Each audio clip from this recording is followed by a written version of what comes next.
my beloved Boss Mike Severa. Attorney Claire, nakipagbardagulan mga kababayan. May binengga si Yusek Claire. Umiyak si Malutikya. Oh! Si Guteza, bakit lahat hindi alam kung nasaan din siya? Si Gutesa, siguro alam ni Yusek kung nasan si Gutesa. Tsaka, Kita nyo yung banat ni... Eto, oh!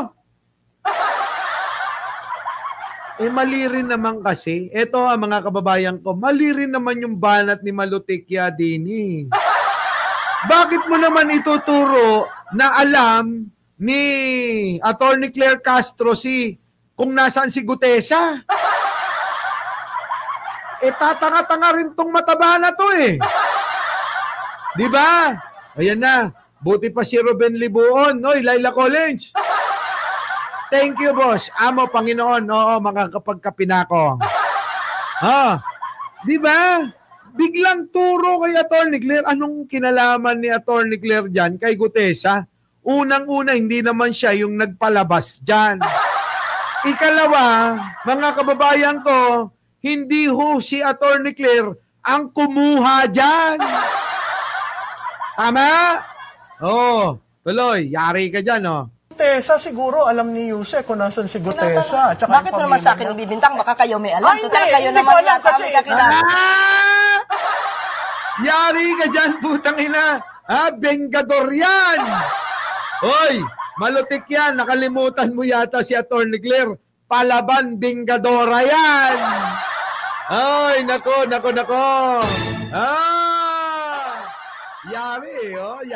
Yari. Boom! Punish! Nasaan na yun? Hindi ako nagnakaw.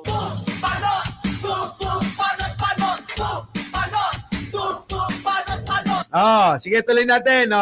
Yari siya. Bakit mo naman sa akin ibibintang? Baka kayo may alam. Ay, Total, hindi, kayo hindi naman ko alam yata kasi. may kakilala dyan. Hindi, ikaw ang nasa gobyerno eh. Pero teka lang, sino ba nag-present sa kanila? Ay, Yung mga hindi ko kaalyado alam yung kung sino nag-present sa nag-present. kanila. Please do not accuse Hindi kami me. nag-present dyan. Bobo rin kasi itong mataba na to eh. Ituturo mo si Attorney Claire. Si Marcoleta naglabas nung kay Gutesa eh. Alam nyo, minsan mga kababayan, makapagbintang lang talaga tong mga kampon ni Duterte. Obvious naman, mga kababayan, na maka Duterte talaga tong mataba na to. Hindi ko siya kilala. Di ba, mga kababayan? No? Mga kaalyado nyo nag-present Ay, dyan. hindi. Kaalyado nyo raw.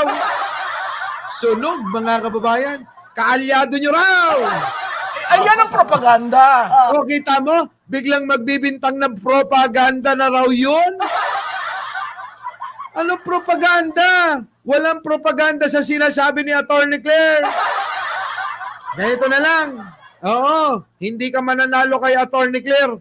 Baka si Sara Duterte, kaysa magkitil ng sarili, ay palabanin nyo muna ng debate. Tama, no? Kaysa mamaya kung ano maisip ni Sara Duterte, magdebate muna sila ni Attorney Claire. Biro mo ang assertion mo, ako kasama? Ba't mo hinahanap sa akin? Baka Kaya nga! Dagit mo hinahanap kay Yusek Claire. Bobo kasi. Tapos kapag kasayo, ibinaling, masama na yung tao na ikaw naman ang nag-una na magbintang na alam niya. Bubo! alam mo. Alam mo, pag ikaw ang...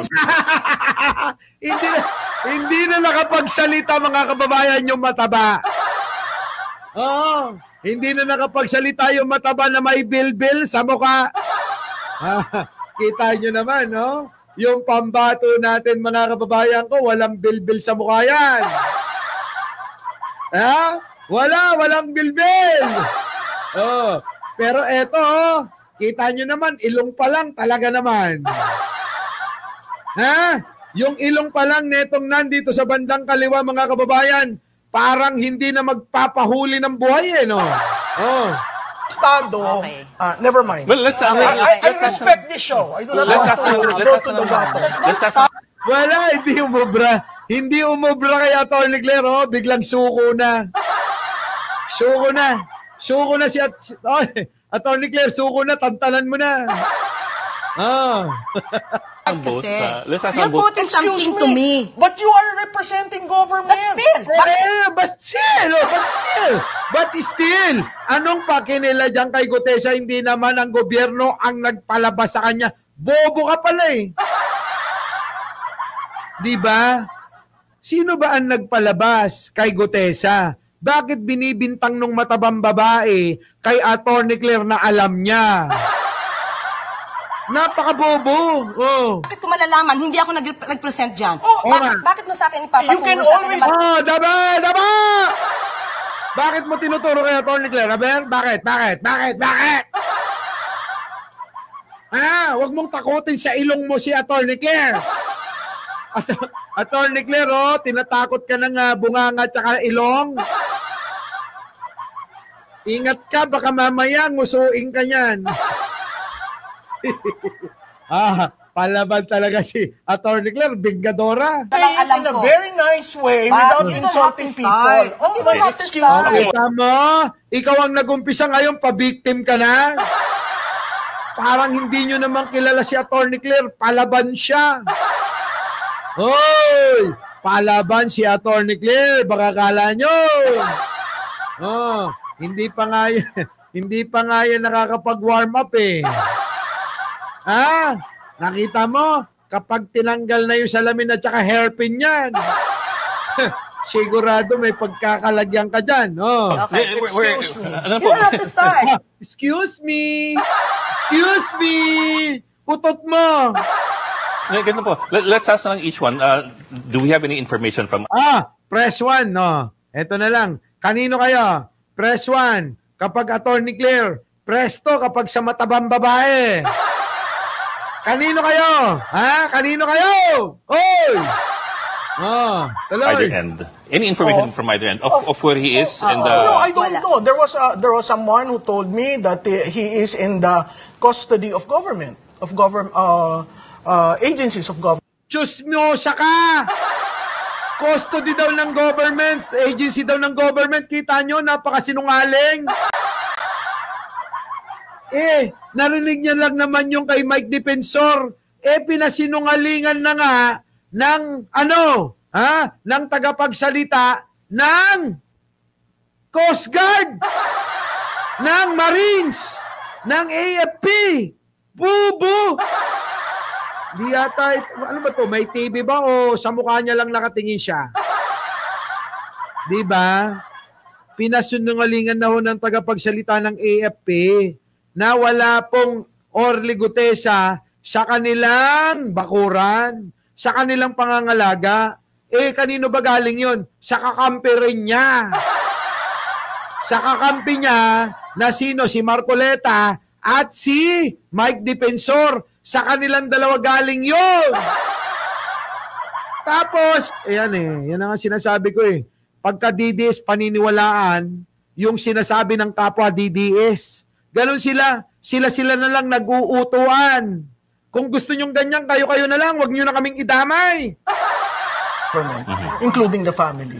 including the family? Including the family. So, Kita nyo, kasama daw pati pamilya. Sinungaling talaga mga kababayan. Narinig daw niya. O sige, kanino mo narinig? Bear? I know for certain, no, it was relayed to me. Am I part of the scheme that some people would say I am part? I am not. I am just an ordinary citizen who loves this country and would like to comment on certain things. Puta, love daw niya yung country, mga kababayan ko. Love daw niya, mga kababayan, yung country. Naniniwala ba kayo dyan? Kung love mo pala yung country, bakit di mo panagutin si Marcoleta at si Sara? Tinanong natin yan sa Marines At sinabi nila na wala sa kustodiya nila. Wala sabog! Boom! Punish! Hindi ako nagnakaw.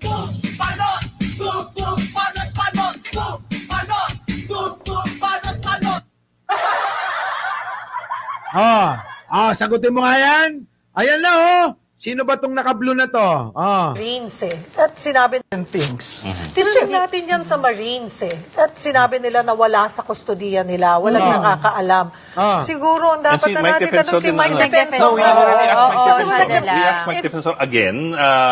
Wala na, hindi na nakapagsalita yung mataba.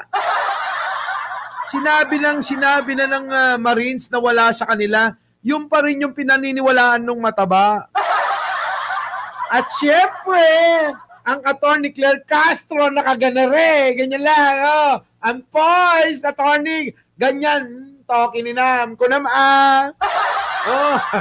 Sabi ni Attorney Claire, tokininam, ang bobo mo, mataba lang yung mukha mo. Malaki lang yung ulo mo pero walang laman yung utak mo. Nababasa ko yung iniisip ni Attorney Claire. Nababasa ko ha. Sige, tuloy. Medyo nagbago yung kanyang tono na parang as far as he knows, kasama niya yung mga dati niyang kasamahan. Hindi na klaro ngayon sa second version niya if we're talking about active duty or retired. Diba? Di gawa-gawa nga lang nila, pero pinapaniwalaan ng mataba na nahawak daw ng gobyerno. Kung di ba naman bobo talaga, ano?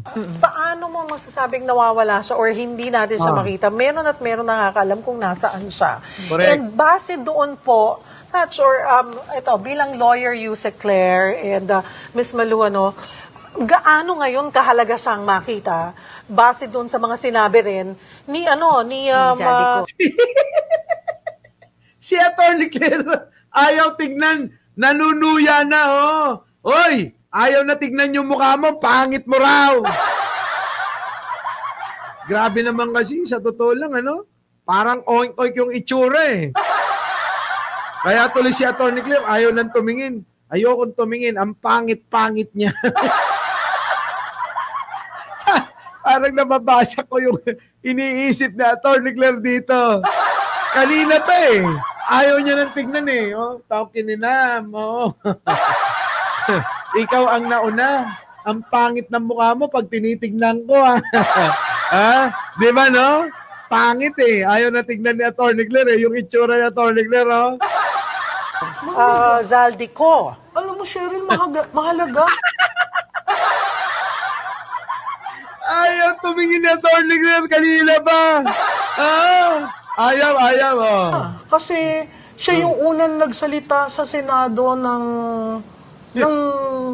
utos sa kanya. Diba? Nagdala ng pera. Yung mga sinabi niya doon, napakahalaga yon. Ngayon, Hindi, ang pinag-uusapan, dami mong sinasabi. Nasaan si Orly Gutesa? Yun ang sagutin mo, tinuturo mo si Attorney Claire eh. Attorney Claire, pangit-pangit mo. Ayokong tignan yung mukha mo. Diyos ko, tuntua ako kay Attorney Claire dito, yung ang kanyang principal ay nagsabi na totoo na yung ginawa ng aking mga tao. Kung hindi ako nagkakamali, pero Kita mo, pinaniniwalaan niya si Gutesa, hindi na nga nagpakita. Saan naman kayo nakakita na nagsasabi ng katotohanan na pagka nasabi mo na hindi ka na magpakita, para bang nagawa niya na lang yung trabaho niya dahil binayaran siya. Hindi ho ganyan ang palaban. Hindi ho ganyan tulad ni Gutesa. Ang totoo na magiging witness mo na matibay. Hindi ho ganyang style. Di ba? Hindi ho ganyan. Ito naman sino ba yung mataba na to? Wala akong ganon. Mga kababayan ko, walang ganon. Sino to? Itong kamukha ni Madam Ellie. Putik na yun, nanay yata to ni Madam Ellie, no? Magkamukha sila, magkamukha, no? Ay, nako. Si Attorney, nasan wala na? siya, hindi niya Nawala, ayun, na si Attorney. Nakaano pa rin si Attorney, Naka-ismid pa rin, mga kababayan, si Attorney. Alas to. Mga kababayan, ewan ko, panoorin nyo na kay Attorney Claire to kung ano yung paliwanag niya dyan, mga kababayan ko, kasi tuwan-tuwa talaga ako kay Attorney dyan. Niratatatat niya ng niratatatat. Oo, hindi na umubra yung mataba, mga kababayan. Hanggang sa hinayaan niya na lang. Bahala ka kung ano pinagsasabi mo dyan. Di ba? Sige na, mga kababayan, matulog na tayo. So, paano? Ayawan na. Kita-kita po tayo bukas. Maraming salamat po sa inyong lahat. Our beloved Boss Mike, Boss Mike.